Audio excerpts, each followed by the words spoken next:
Hello there. Welcome to Tech Talk Weekly. I'm Bob from Creation Station.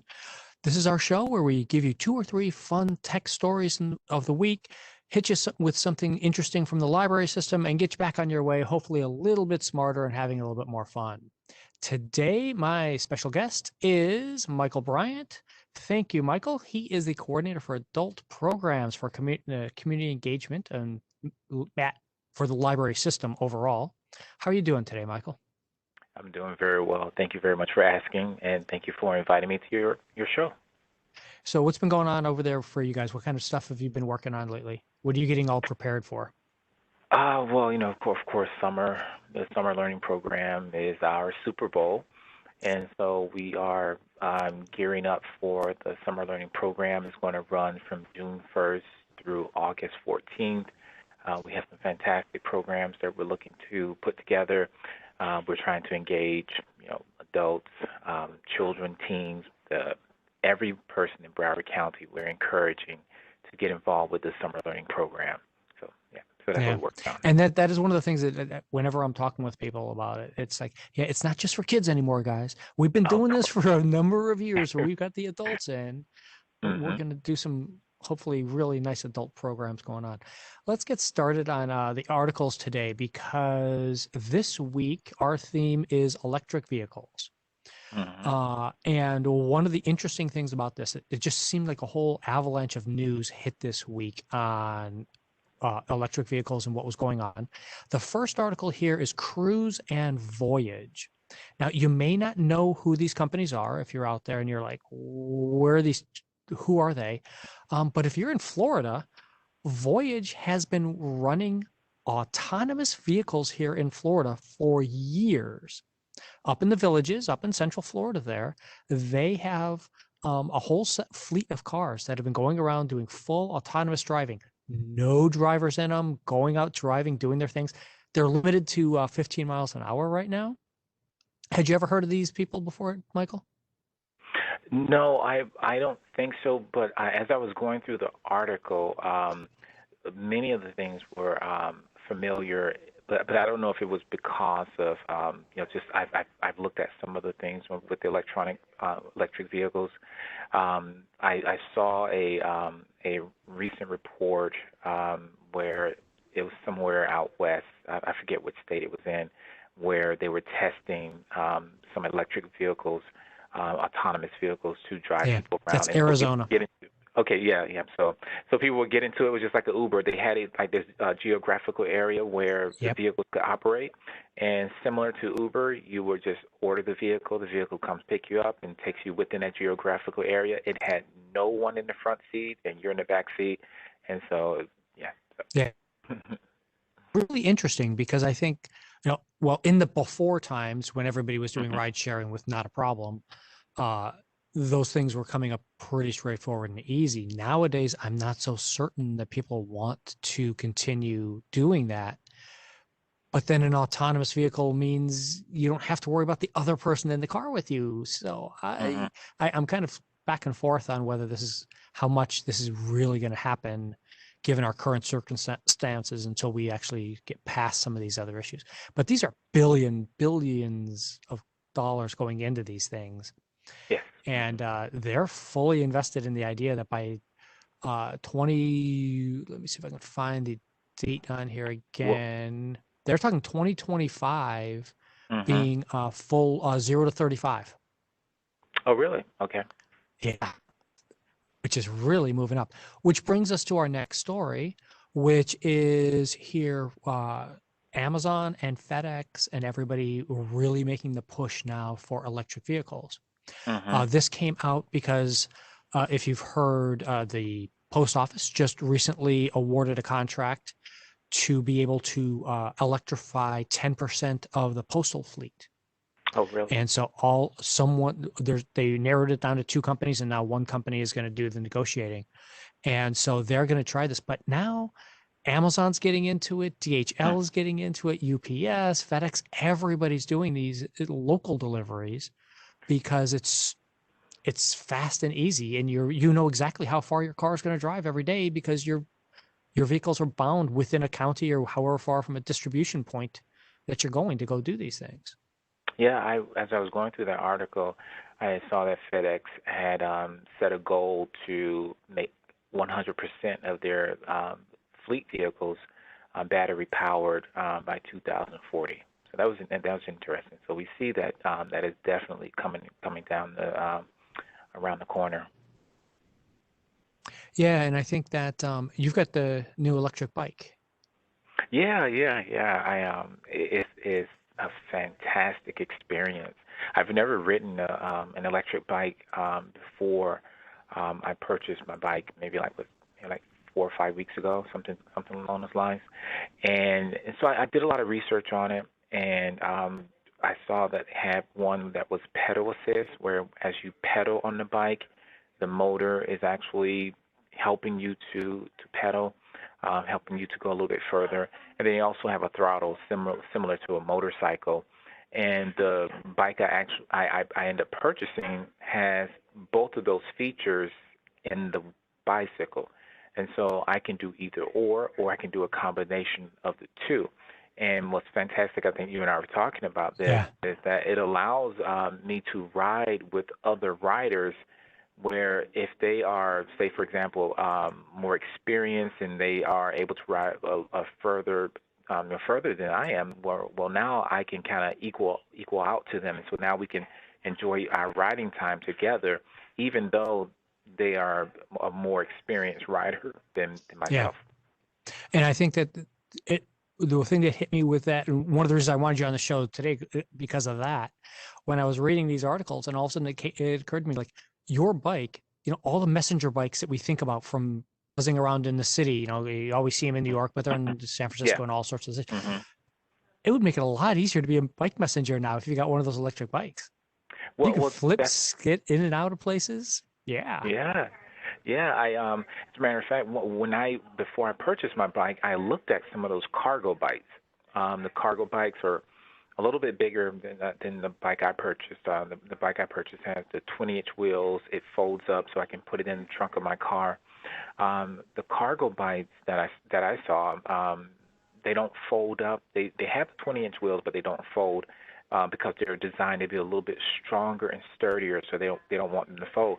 But what's fascinating with those bikes is that they had space for two battery compartments. So they have two battery compartments. So you're able to go much further Yeah. because part you'll be carrying packages and delivery items and things of that nature. And then also what was cool about it is that you can actually put another person on the back. So you'll see people riding this cargo bike, and it's actually two full-grown adults on this bike, but only one person is pedaling because they're using the motor to help the Nice. transport. Nice. Yeah. There is one other story I wanted to touch on that Okay. fit the theme for the week. And that was an article that came out on Monday for mileage taxes. hmm This is how we fund our roads, how everything gets funded, at least in the United States. I know we've got some people who from outside of the United States who look in on this show. But so in the United States, we put in, it's an 18.4 cent tax at the federal level that gets put on every gallon of gas that's purchased Yeah. anywhere in the country. And that's used for infrastructure hmm to pay for hmm roads and everything like that. But as we're getting more and more people like me, I've got an electric car. I haven't bought gas for my car since 2014. Yeah. So there's been a lot of, I'm at 36. I'm well over probably 60,000 miles in the hmm course of my life of no gas taxes. hmm No oil changes. The nice thing about having an electric vehicle, no oil Yeah. change, no hmm nothing. It's hmm great. But so that as companies do this, and people have seen probably uh, GM, Volvo have said they're not even going to make gasoline cars anymore. I mean, in the next 4 to 10 years, less than half of the vehicles produced will actually be gasoline cars. hmm So And how do you want to pay for roads now, Michael? well, I mean, it's a bigger conversation. We definitely want our infrastructure to remain intact. I read sometimes on articles about some of the concerns with the roadways out there as they are. And so definitely we want to find a way to maintain that, and then also trying to strike that balance of how do we, you know, look after the consumer, for example, like yourself, where you can and go and purchase this vehicle that does not need, you know, oil change. You can plug it up. It's less expensive to Hmm. charge up your car than to put gasoline in it. And so there's a room for conversation around that to see, well, what's the best way for us to continue to fund the infrastructure that needs to be taken care of.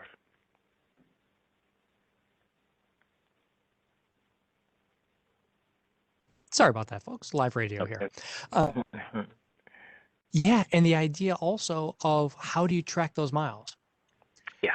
hmm Getting Well, into our privacy issues yeah, of, yeah.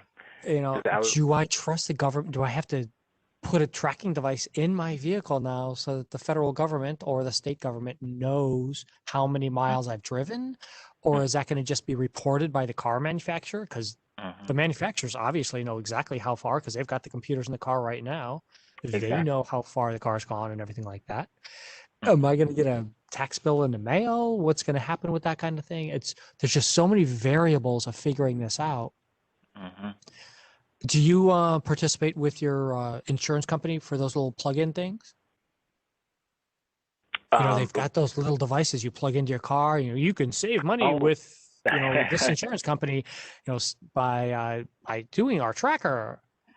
no, I haven't. I haven't graduated to that stage yet. No, I haven't Yeah, gotten no, there I'm not doing tracking yet on those things for yet. myself either. I'm just not into that mode right now, but we'll see how that comes up.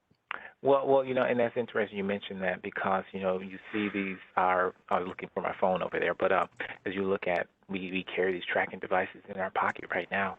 These cell phones, and so I think it's you'll see that natural progression where they will move the tracking. I mean, you already have the GPS in cars to be able to monitor that movement.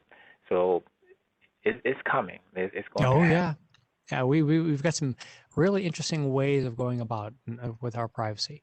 I wanted to show as one of the things, we always show a cool library function as we're talking about these things here. And Who Killed the Electric Car is one of the books that's out there and Yeah. available for you. It's an older one. I'm sorry, it's a DVD. And it's a nice little idea about what the beginning of electric vehicles were like in the United States and then killed. hmm And that. So it was an interesting thing. Yeah, Uh, that was one of the first documentaries I saw about the electric cars, and it was informative, but at the same time it was sad at the same time. Oh yeah, no, it was just a horrible thing. I've been following electric vehicles for a long time. The EV1 that they talk about Mm, there, Broward County used to have electric pickup trucks, Ford pickup trucks, back in the late '90s, early 2000s. We had a mm, whole fleet of them around the county, and they wouldn't let me have one. Uh, mm. and even the dealership would only lease them to the county. You wouldn't Yeah, even lease them to regular people. I was like, yeah, oh. hmm So I think that's why I gravitated to the Leaf right away. yeah. So, tell us what do you have coming up soon? You said summer learning there, Sir Michael, but what do you got coming up in the near future? Well, one of the things that we've been working on, earlier this year, and that we're implementing during the month of March, is to celebrate the wonderful women that we have in our country, in our history, through our International Women's Day program slash Women's History Month. So we've been doing a series of programs throughout the month of March to celebrate the contribution that women have made to our society and our history. Yeah, there you go. I see the magazine, and in particular, I have a program that I'm collaborating with one of my coworkers, and we are doing a Choose to Challenge Your Career program this Saturday at 1 o'clock.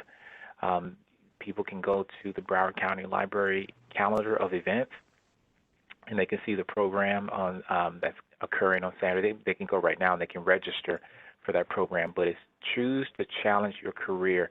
We'll have business owners who have started their career, who are running a successful business right now, and they are going to talk about those processes, the hurdles they had to overcome. They're going to answer questions, and I think it's going to be an informative event. And on top of that, Bob, there's not men can come as well. We're Oh yeah, celebrating the women's contribution to business this Saturday at 1, but we want to also invite the men out as well. of course. That's what we do out here. It's been a really good time. Thank you so much for being here, Sir Michael. Oh, you're very welcome. Thank you for having me. And everybody, if you have any questions or comments, you can always, or story ideas, email them to us at creationstation@broward.org. And, or if you have your favorite librarian or favorite library that you want me to feature one of these weeks, let me know. Thank you all very much. We'll see you next week. Thank you.